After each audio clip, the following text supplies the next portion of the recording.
ఇక్కడ ల్యాండ్ భూములు, అదే మరి మైన్స్ మినరల్స్, అదే మరిగా అటవీ సంపద, ఈ మూడు విషయాలు కూడా కూలంకుషంగా ఈరోజు మనం చర్చిస్తున్నాం.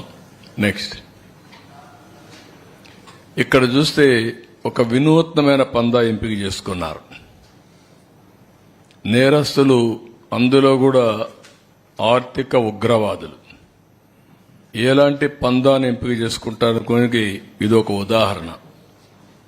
ఇవన్నీ కూడా మీరు చూస్తే ఒక పక్క పట్టణ ప్రాంతాల్లో ఉండే భూములు, నేను ఎగ్జాంపుల్ మాత్రం ఇస్తున్నా, ఇంకా చాలా ఉన్నాయి.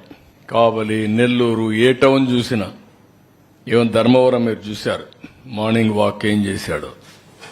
కాబట్టి అవన్నీ ఉన్నాయి. మా వాళ్ళు అవన్నీ కంపేర్ చేయలేకపోయారు, అవన్నీ కూడా కంపేర్ చేస్తాం.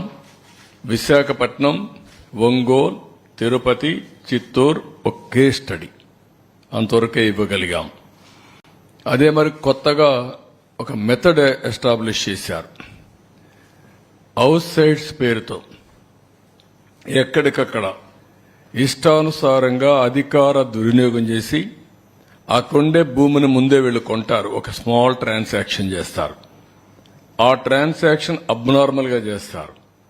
అదే మార్కెట్ రేటుగా చూపిస్తారు. దానికి 2.5 times డబ్బులు ఇస్తారు.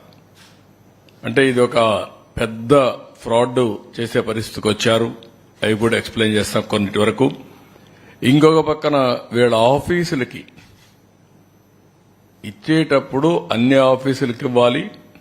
ఇక్కడుండే మీడియాకు కూడా మీకు కూడా ఎస్టాబ్లిష్ చేయలేకపోయారు. 22 ఆఫీసులు, 41 ఎకరా, ఎక్కడికక్కడ ఒక అడ్వాన్స్ ప్యాలెస్లు కట్టేసే పరిస్థితికి వచ్చారు. ప్రజాస్వామ్యానికే గంతలు కట్టే పరిస్థితికి వచ్చారు.